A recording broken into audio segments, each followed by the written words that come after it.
What's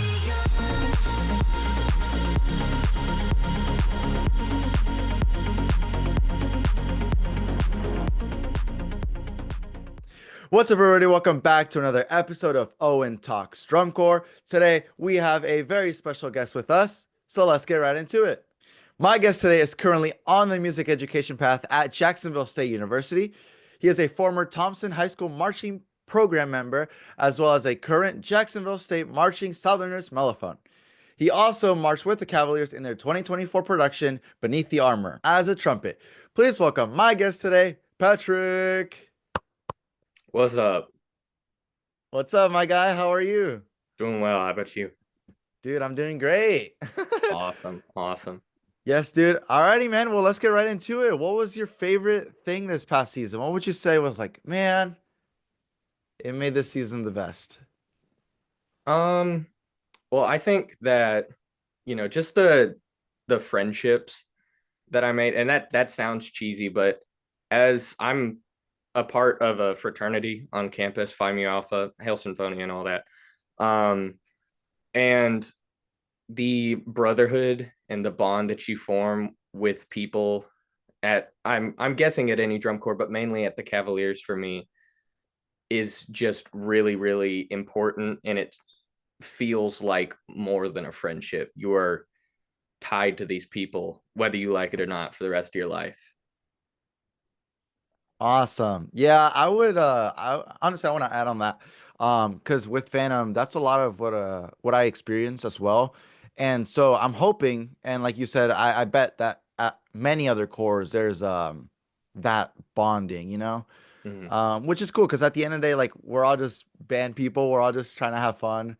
Um, if you want to think about it in competitive, like, oh, the scores, like, yeah, the scores, but also, like, if you think about it, you're seeing the same teams, if per se, um, the whole summer, you know? So Mhm. even those people who you aren't as close as, like, oh, I see them every single day because of like rehearsals, you make friends, and I'm betting because obviously I haven't marched yet, but I'm assuming you make friends with other people from other corps really easily, no? Yeah. I got a buddy that marched Mandarins. Shout out Oscar.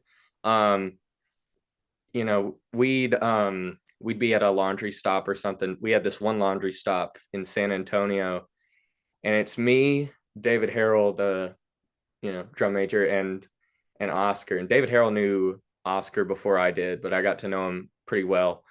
And every time you see your buddy on tour, it's like, whoa, because you never get to see anyone outside your little dome. You get exposure to like the same 180 people all summer long. So you see someone in public and you're like, you're in Texas too? Was part of that, was that the day after San Antonio? That was yeah. San Antonio free day. It ended up being us and Blue Coats at a laundry stop, and for some reason also Oscar. I think he went with like his parents or something to that laundromat, just happened to be there. That's so funny. No, that's awesome. A lot of people that come on the podcast, they talk about San Antonio. So like it just seems like such a vibe, especially that free day. A lot of It people is. talk very positive of that. Well, did you have any stories other than that one from San Antonio? So for context, real quick, San Antonio is the first part in the season where like everything starts coming into play, because that's the first time every world class corps is judged by the same set of judges. So until then, a lot of people think that, or a lot of people will say that scores don't matter or scores are subjective by then, which is fair, given that, you've got West Coast corps being judged by West Coast judges and Midwest and East Coast stuff. And everything is so, all over the place until you come to San Antonio. And it's, you know, one reason for one thing at one time. And it's all being put out there into the world. Um, but San Antonio is also, really renowned at this point because of the free day. And I'm sorry, you'll never get to experience one of these. So the San Antonio free day is the day after the San Antonio regional. And I think it's mainly cathartic because, you get off of this. It's the first half of the season, and you get a laundry stop, and you get a day just to chill. You don't have to rehearse. You don't have to do anything. They drop you off at like the Denny's down the street. That is actually the spot where the Cavaliers and the Bluecoats got dropped off, and Phantom Regiment. And you walk down to the Riverwalk, and you do whatever for a day, and it's awesome. And man, it's crazy. You can see, I think I saw everyone that I know on the San Antonio Free Day. My roommate marched Spirit of Atlanta, and I met him in the mall in San Antonio. It was crazy. But it's renowned for a reason. It's a part of the season where it's just chill out and get ready for the home stretch, for the final push to the end. Yeah, and especially because I mean, yeah, I guess it does make sense because isn't it like end, well, not end, but like the last couple weeks of July? Because it's like, if I remember correctly, I think last year was July 20th. I think so. I think, yeah, last year's regional was the 20th, maybe. I can't exactly remember, but yeah. So Yeah, it's cool. right. It's at third base. You're about to run home. Right. Yeah. That's a good analogy. Awesome. Awesome, dude. Well, I want to know, is there any other cool stories you would like to share from rehearsals or any funny moments during shows or anything that you want to remember for the rest of your life? Um, well, so we have this section of tour right after we get started, basically, because our home show is in Lisle, Illinois, just outside Chicago. And sorry if you can hear other sounds. No, you're good. And we stay at Benedictine University for a few weeks, like 2 weeks, and we're in the dorms there. And when we first got there, um, we were sharing a housing site with the Blue Stars. So it was us in one set of dorms and them in another set of dorms. And this place, it's like a private Christian college, D2 sports, I think, and it's a pretty nice facility, all things considered. But they have a football field, and then over here they have a track and field practice field for like shot put and javelin and all that. Um, and so we got to share kind of space with the Blue Stars for a bit. It wasn't long, like 2 days, because they had a show in Wisconsin. I think they went up to after they practiced for a bit. Um, but one thing, another funny thing about that is, you know, when corps share spaces, you get to know the other corps show really well for some reason, whether you want to or not. It's not even a factor of whether you locked in or not, because I know people in the corps who were, you know, straight straight and narrow, just tunnel vision to the show. And if you ask any Cavalier, they can they can sing you Blue Stars brass feature from last year. That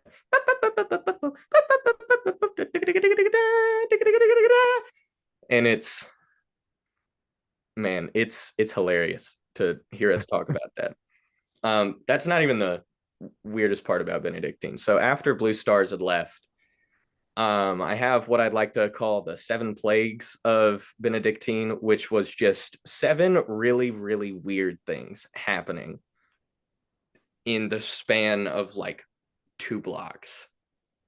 And I have them in my notes. Let me pull them up real quick. You're all good.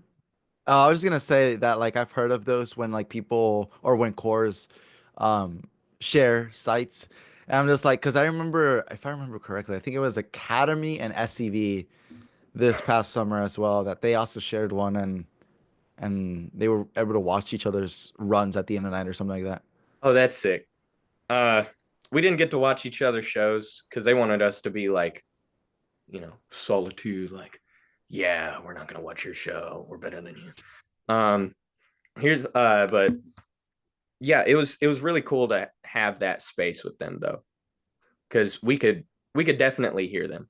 So the Yeah. seven plagues of Lyle, as I was referring to, the first one of our Team Japan members, Yuki, shout out Yuki. Um, he got COVID at the beginning of the day, and that was our first case of COVID out of like four. So not a big deal, but it was scary at the time because we thought the whole core was going to be quarantined. Second one was one of our quad players, Steven Hatcher. Shout out Steven. Absolutely busted his butt on a rep. I think he just made a wrong step somewhere and it sounded more violent than it was. The third one was tornado sirens. For some reason, tornado sirens started going off. I assume because of a test, because there was not a tornado. And then there was this torrential downpour. It was apocalyptic. Like the field was flooded, the other field was flooded, the path to get back to the dorms flooded. It was wow. So we held Viz rehearsal under the bleachers. The Oh, I next get you. one was we had a ghost metronome problem, which was just the metronome not shutting off after we shut it off. It was weird. And the last two are, I think, related. We were under the stands for Vij Ensemble, and you hear like chittering coming from up above, and everyone looks up, and there's like a family of raccoons just looking down on us from the ceiling. And it's like, are we about to have to get out of here? And then That's the last crazy. one was a deer walked in on our ensemble in our last day in Benedictine, just onto the track behind us. It's like, what Oh, are you doing? mm. Oh You're not my supposed to be God. here. That's insane. Benedictine was a crazy place. That's No crazy. idea what kind of stuff we messed with there to make it act like that, but yeah. Are y'all going back this year? I think so. I mean, we stay there every year for our home show because that's Gotcha. where it is. So if we have multiple shows in Lyle, then we should stay there for longer. Oh, that's so funny. That's crazy. No, that's an awesome story. That's an awesome story. I'm not gonna lie. It's my Cool, favorite. man. Yeah. Alrighty. Well, I know I was talking a little bit about like if you were going there next year. Talking about next year, is there anything that you are looking forward to for next year that just looking forward to or achieving any goals for next year? Mainly above all, I want to get better at being an educator or at least getting into the educator mindset. Um, because it's one thing to be able to do this stuff, it's another thing to be able to actually put the pedagogy to words and teach what you learn. And I want to find a teaching style.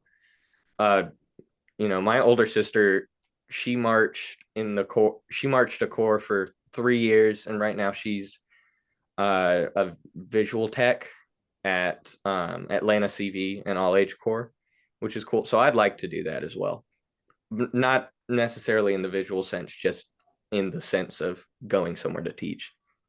Gotcha. If I may ask, do you know where you want to teach once you get that music education degree and all that? I'd love to move out to Texas. I know it's going to be really hard to get a job out there because, the programs are so good, and who's going to trust rinky dink Jacksonville State University? But, you know, I'm I'm looking at after I get my degree, I'm looking at going into a master's program to, hone my craft a little bit more, and hopefully if I can, I'd like to get into a higher program in Texas. And, I know a lot of people say that, but it would be absolutely my favorite thing in the world to go teach it like Flower Mound, North Capel, Hebron, any of those places. Yeah, man. Dude, no, no bias, but because I am from Texas and I'm from the DFW area, so like Mm-hmm. literally spot on center where everyone is. Mm-hmm. It's insane, man. It's Yeah. insane. These kids know how to play, and then these educators know how to teach. Yeah. It's awesome. Yeah, that's cool too, though, that you're doing obviously you're doing the activity for yourself and whatnot, but you're looking kind of like not I don't want to say training, but like experience, I would say is a better word, Hmm. to teach other kids all of the things that you are learning, which is Hmm. so awesome because I think we need more music educators in the world and just more educators in the world, but especially music educators. And Hmm. man, it's awesome to see. That's, bro, props to you. Thanks, bro. I wanted to ask, what motivated you to choose the Cavaliers and go audition with the Cavaliers? So this kind of this kind of takes a step back, um, to look at the whole picture. So we're going back in this case to, I think I gotta say somewhere in the 80s. Uh my dad marched in high school marching band, and he was originally from Iowa, moved up to Wisconsin, kind of near Chicago, and then he moved into Chicago. And at the time, Chicago had the Cavaliers as their masthead corps. Um, and he's told me a bunch of stories about him seeing the Cavaliers, I think in the 80s at Whitewater, um, up at that show, which that is a very historic site for me to perform there, 40 years after he watched my the forefathers of my corps perform there. That's pretty cool. Um, Jumping ahead, we're gonna go to 2002. And this is in Spirit of Atlanta. My uncle marched in '02, '03, and '04. And he really enjoyed it, but he doesn't really talk about it anymore. Um, and after my older sister, who's like 2 years older than me, she got old enough to go join electives in sixth grade. And she found my uncle's trumpet that he used all throughout high school, all throughout his corps days. And she started playing that. She still has that trumpet. And in 2021, she went and marched Spirit of Atlanta like he did. And had a fantastic time and tried to convince me to go march somewhere in 21. I almost ended up taking a crossman spot in 21, I think, for trumpet, oddly enough. Um, and she went on to march somewhere else in 22 for obvious reasons. She marched Blue Stars in 22, aged out in 23. And so, you know, I saw what the Blue Stars had offered in 22 and 23. Yeah, 22 and 23. And I was like, I really want to be a part of that. Matter of fact, I had auditioned for Blue Stars in 23 just to kind of dip my toe in the water, you know, see if this is for me. Um, and I'd come back to it in 24 as an auditionee. And sadly, in January of last year, I got cut from Blue Stars. And that was kind of a late date to cut because a lot of corps had already set their horn line. Matter of fact, that was Blue Stars setting their horn line back in January last year. Um, and so I ended up sending emails everywhere. I sent emails to Crossmen, Spirit, Troopers. I think I sent one to Phantom and I sent one to Cavaliers. Um, and about a week or two passed, and there was about three corps that got back to me, and another corps that I will mention later because it's a funny story. So the three corps that got back to me were Spirit of Atlanta, um, I think the Crossmen and the Cavaliers. And Spirit of Atlanta I live basically on the Georgia border. So I went over to Douglasville, tried out. They offered me a contract. And I was like, okay, I've got this Cavaliers camp next weekend. Let's see, what's going on here. Um, and so I go up, we go up to Indiana and I get a contract. And I'm like, okay, this changes a lot. Um, And so I go to sign my contract in the inbox, and this is where the fourth corps comes in because they didn't get back to me. They just got to me. And I see in my inbox sitting there is an email from the Colt Cadets. I'm 20 years old. I cannot march the Colt Cadets. That's not something I'm able to do. Anyways, um, but I ended up signing the Cavaliers contract, and it kind of worked out. Um, before the season had even started, because I had already thought about them as a potential option in the past years, like 23. I was wanting to send a virtual audition in, and I saw it was $175. I was like, I don't have the money for that. Never mind. But previously I've been a member of, I'm a member of a fraternity. I'm an Eagle Scout, so I have a lot of experience in, I guess you could say, primarily male spaces. So the all male corps wasn't something I was going to gripe and complain about. Um, and you know, I wasn't reluctant at all because I was like, okay, this is a top 12 corps. I'm gonna have a great time. I'm gonna learn a lot. I'm gonna grow a lot visually, mentally, you know, physically, and it's going to be one of the best summers of my life, and it was. And I'm very glad that I ended up with the Cavaliers. I could not be happier. And to the Blue Stars, no, I'm not auditioning again. You don't get this. None of it. Oh man, what a story. But I guess it all turned out like like you said at the beginning of the story. At the end of the day, it turned out kind of like I like for your dad, I bet it's like Mhm. super cool to see his Yeah. kid like doing the thing I mean, I bet like he was like, this is awesome, you know? Yeah. What got you into drum corps? Um, well, as I said, my uncle had marched back Hmm. in the day, but I hadn't really asked him about it or anything. My first exposure to drum corps, like real exposure to drum corps, was when I joined high school marching band. I think it was in 10th grade, and I'm pretty sure we watched Metamorph in the band room, Blue Devils 2017, which is a great show. Great show to get you started on drum corps for sure. It's the Victory Cam that's on YouTube. And I started slowly getting into drum corps more. My band director, who joined my sophomore year of high school, he had marched Spirit of Atlanta and Madison Scouts, and so that was pretty cool.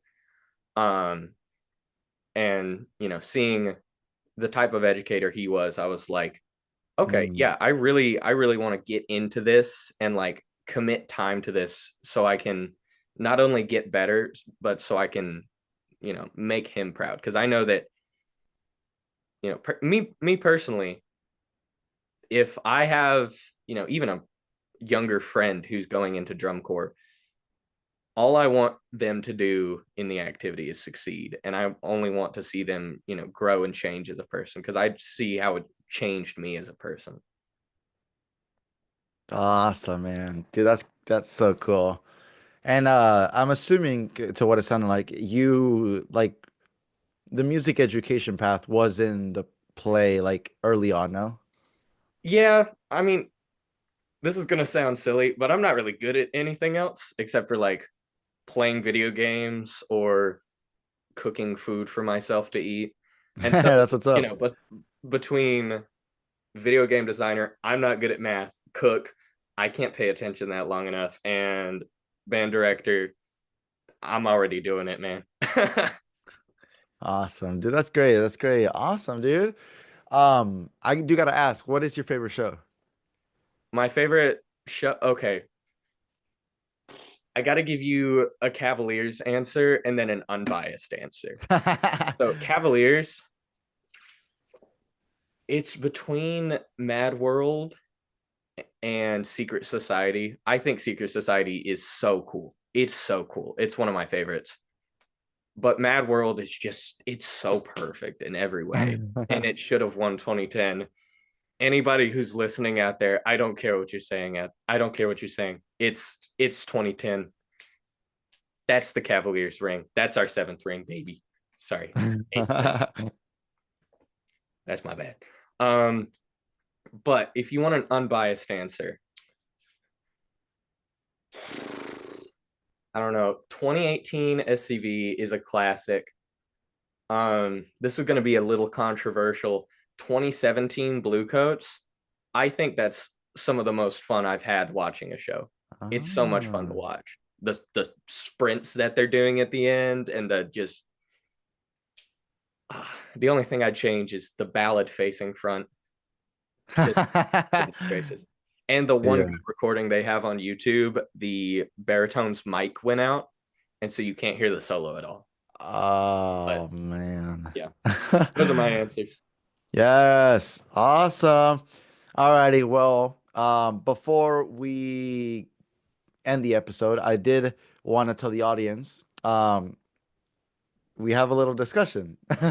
A little discussion. Would you like to emphasize or like talk about what we're going to talk about, Patrick? Um, I think it's just plain and simple. We're talking about rivalries in the drum corps world, and on top of that, we're talking about you know sister corps and you know the activity as a whole being what it is. Yeah. Yeah. Yeah. So I thought it would be a perfect, um, I guess, perfect topic for us to discuss, especially with, I think, either the biggest or one of the biggest Mhm. rivalries with quotations, with me being from Phantom Regiment now and Patrick being from Cavaliers. Patrick, what would you say? Like, obviously, like I said, I haven't marched yet, so I haven't seen it IRL, but from what you've seen, what is the vibe with that? Man, it's kind of ruthless. So I'll give you a little bit of background that I didn't learn until I had talked to some of my Phantom buddies this year. So at the Lyle show, Cavaliers home show, whenever the Cavaliers come out, obviously it's a big thing. Everybody's screaming and crying and throwing babies uh into, into the core. But it goes both ways. So when Phantom comes out, I'm not sure if you guys perform in Lyle next year, but when Phantom comes out, the entire crowd takes their hands and sits on them. It is radio silence when Phantom enters the field, and you don't get any applause afterwards either. And it's What? kind of messed up, but like, man, there are so many former marching members of the Cavaliers in that crowd. The only thing they know is FTR. That's all they know. That's all they were taught. In their shoes and FTR, man. That's it. Dude, wait, does that happen at Rockford or like anywhere like for a home show for a regiment? You mean sitting on their hands? Yeah, like any of that for cavies? Uh, I didn't really feel that with I didn't really feel that with the Rockford show. Um, there might have been, but I didn't notice. I was too locked in on the performance to notice. Um, but there is a lot of beef concerning the Rockford show. If you don't know, and anyone can feel free to correct me. So the Rockford show obviously happens in Rockford, Illinois. It's the home show for Phantom Regiment. It is one of the only grass fields left in the activity. The weird thing is there's a turf field in Rockford that is perfectly suited for, you know, marching band activities and hosting drum corps events. It's bigger than the stadium that you guys have in Rockford. But the reason that Phantom Regiment does the Rockford show where they do at the grass field that everyone hates and is really hard to get on and off of with props is because Phantom alumni get served free beer at the Rockford alumni show. If it's anywhere else, they have to pay for it, but they want it free. That's so funny. I did not know that. That's so funny. Oh, that's so cool. Dude, We okay, it really is a messed up activity, man. that's crazy. All right, you gotta tell me because I mean, again, this is from an outsider's perspective. Mhm. Was there like some sort of collaboration with Phantom Regiment and Cavaliers last summer? Kind of. So, I'm not sure if this is an annual thing, but last spring, I think it was April. Sorry, I think it was April. We had our camp up in Kokomo, Indiana, and you guys had your camp elsewhere. I'm not sure where you guys had it. Um, but we'd been doing this thing called the Backyard Brawl, which is a fundraiser, and whoever wins gets the Backyard Brawl like wrestling belt. And it's a friendly competition, but um, I think that's the extent of the collaboration that Phantom and Cavaliers does, apart from like merch. My mom has Yeah. like, a Spluta sticker on her water bottle, and I think she might have a Spluta shirt too.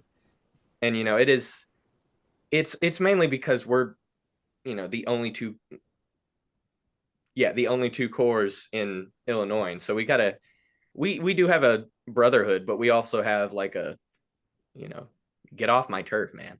Yeah, it's kind of like the closest thing, I guess, to that would be for me like the Dallas Cowboys and the Houston Texans. Yeah, yeah, exactly. Yeah, you that makes you have this sense. storied core, you have this storied organization with a lot of history behind them, and they win a lot, or they used to at least, and then you have this not new, you have this scrappy, up and coming core. There's really no good way to put that. Scrappy, recently recovered core. We all know what happened in 2019. 2019, it should have been Spirit in 12th place. Anyways, um, yeah, it's just you know that. Yeah. Yeah, cool. I mean, yeah, other than Phantom and Cavies, would you say that there's another rivalry as big as it? I don't know. A lot of people hate the Blue Coats. That might not be a rivalry thing. That might just be a problem that the Blue Coats have. It's like it's like just always hate the winner. Yeah, exactly. Um, I think that Spirit and Phantoms rivalry. I haven't looked into that as much, but my older sister March Spirit, so I think she might have some better things to say about that. What I Part of what I think happened, and I might be getting this story wrong. So back in the early 90s, maybe 2000s, Spirit had I think they had a truck that just completely like, I think it got into a wreck, and Phantom Regiment was, I think, on the same path they were. So they were probably going from one show to the same show. And, you know, Phantom didn't really do anything to help. And I think that's a lot of what the rivalry comes from. But on the flip side, the people who did help with that incident were the Crossmen, and that's where their sister corps comes into play. Oh, I do Yeah. remember hearing about this now. Oh, I did And not know that. The I Phantom Regiment part. I'm not sure if that's one instance or if that's two separate instances of similar calibers. Um, but yeah, that rivalry it's one-sided, but it's definitely strong. I don't think that Spirit of Atlanta likes Phantom Regiment very much. um, um, let's see.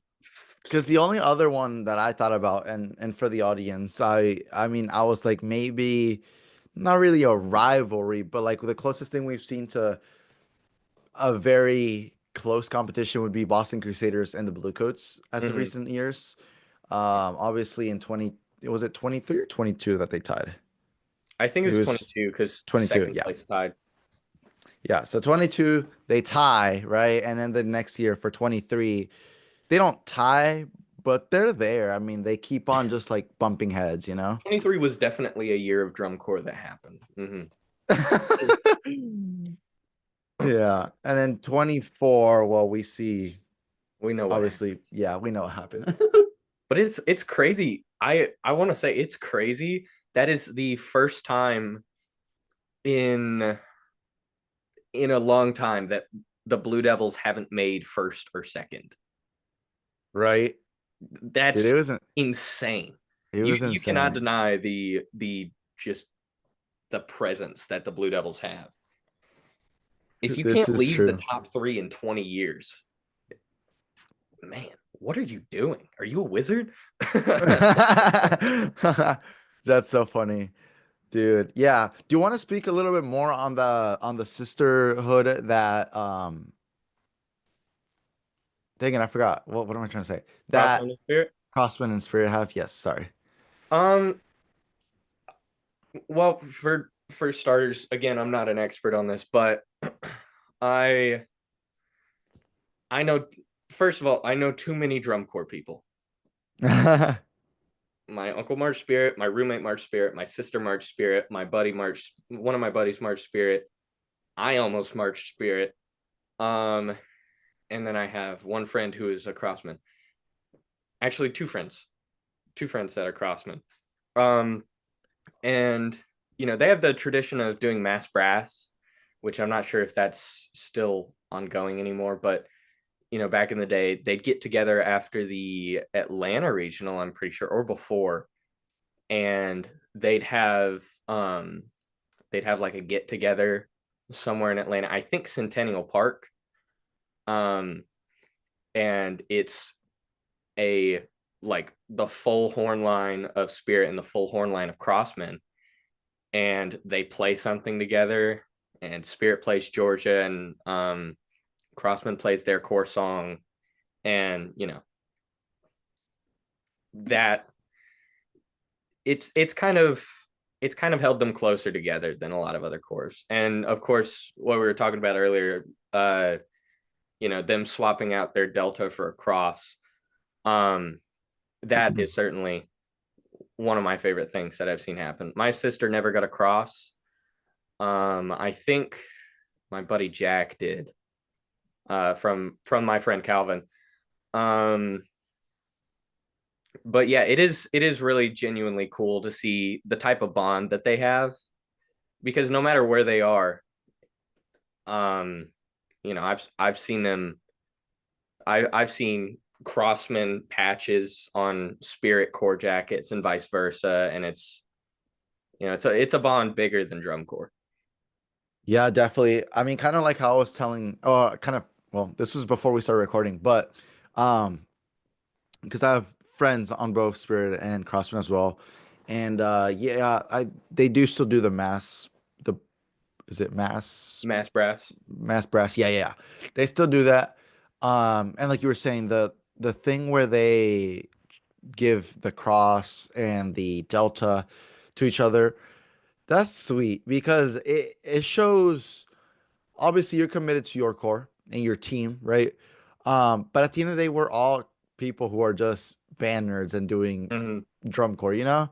Paying So it's six cool to thousand dollars out of pocket to exactly. lose 30 pounds. Exactly. So it's cool to see. It's a really neat thing for sure. Yeah. Yeah, man. Alrighty, well, as we wrap up this episode, I wanted to say, are there three things you would like to tell someone? Just any advice, any thing you wish they would have told you when you were younger? Any of that? I think one of my favorite things to tell people when they're auditioning for a corps is just get your foot in the door somewhere. Because I know a lot of people who have continuously auditioned at like, top five corps, and they have, like, it's no offense, but they don't have any drum corps experience. And what those corps are looking for is experience. And, you know, if you're young, this especially applies. Just go march anywhere. And if you don't like it, then, find a corps that maybe you do like. And after a bit, if you go corps hopping and you go, academy and then spirit and then, mad scouts, and you don't like it, it's okay to not like the activity. Um, the second thing I think I'd say is, for one, drum corps auditions are nothing like drum corps. It's so weird. You go in for, it could be 3 4 hour blocks, or you could have a day or 3 days with 6 4 hour blocks. It's not the same. So when you're going out for these corps, you don't need to act like, you know, you're you're the best in the activity. All you need to do is be coachable, be teachable, absorb information like a freaking sponge. Um Another thing, if you go to a corps and you're worried about, finances and stuff, fundraising, it helps so much. There's a lot of corps out there who have a really good alumni organization. Like, I'll props to the corps, because we have a really really really good alumni organization. Same with like Boston. The older the corps, probably the better the alumni. And what they're going to do is they're going to send so much money to people who want to march. You Most corps have a fundraising page that you can set up. If it is a question of money, ask ask so many people, and then, see where it gets you, because I promise this experience is something you'll never forget. It may be really really expensive and basically just an overpriced workout routine, but oh my gosh, I wow. Yeah, it is a lot of money, but Yeah, it's so worth it. it's so worth it. Is there a last point you would like to add? Um, I think that if if you're about to go into the activity, and this can apply for you, the amount of fun you have in spring training corresponds with the amount of time you take to prepare your body for the oncoming 30 pounds you're about to lose. It's a crazy amount of things to be making a person do in a day. You are nonstop exercising 12 hours a day, essentially, for 80 days. It's insane. You cannot go in there fresh out of 2 pizzas from Pizza Hut and expect to be like, yep, I am the pinnacle of human performance. So, like, go for like a half-mile run every day, and that will get you more prepared for drum corps than doing nothing. The worst thing you can do for your body before drum corps starts is nothing. Awesome. Yeah, and I've also heard that, like you said, preparing, I mean, not only for spring training but for season, it prevents a lot of injuries. It does. Gotcha. Awesome. This just came in my head, but and this is kind of random, but what is one thing you would say is essential to have on tour? Ooh. I'm gonna go a really easy one because I've got it right in front of me and it popped into my head. Carabiners are so useful. These are great because you hook them to your jug, and you can hook them to like your backpack strap. You can get your shoes and, hook them to the rails on the bus. Also, bungee cords, those are really important. Um, I How think many one do you thing, recommend? hmm? How many do you recommend? Bungee cords, I got two, and it was fine for me because normally your bus partner is going to bring, however many they bring. Gotcha. I think we had four total, and that was fine. And and the carabiners, how much? Mm-hmm. Carabiners, I brought three on tour. I had Sorry. I had one that was attached to my towel so that I didn't have to like shove it all the way in the bag, and I could clip it to my bag and then set it over my shoulder for, easy access. And then I had one for my water jug, and then I had one on the bus that was miscellaneous use. Another thing, power strips. They're so useful. Please bring a power strip on tour. You will not be disappointed. Awesome. Alrighty. Is there any last thing you would like to add?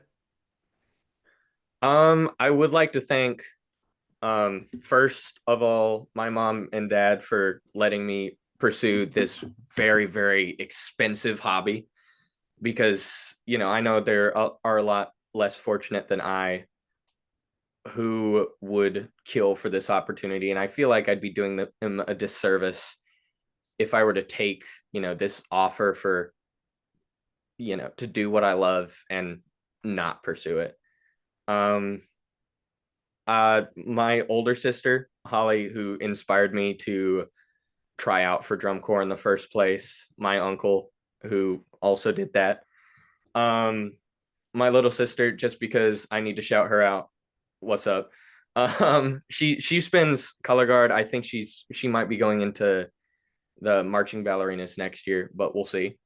Um, all of my buddies in the corps, all of my buddies on tour, Blair Calloway, Casey Thomas, and definitely David Harrell.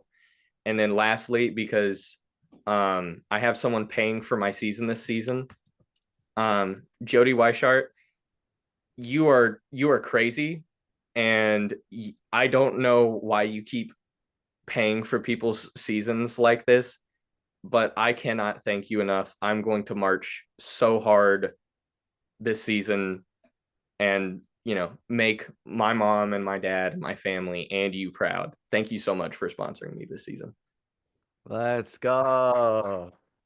Alrighty, guys. Well, I wanted to say, do you want to give any like do you want to shout out your social media or anything like that? Well, I don't post often, and when I do post, it's normally kind of stupid. Um, but and I'll put it on the screen so you guys can see how to spell it. It's Traffic Cone Wrangler. This is probably backwards. I could see it. Okay, cool.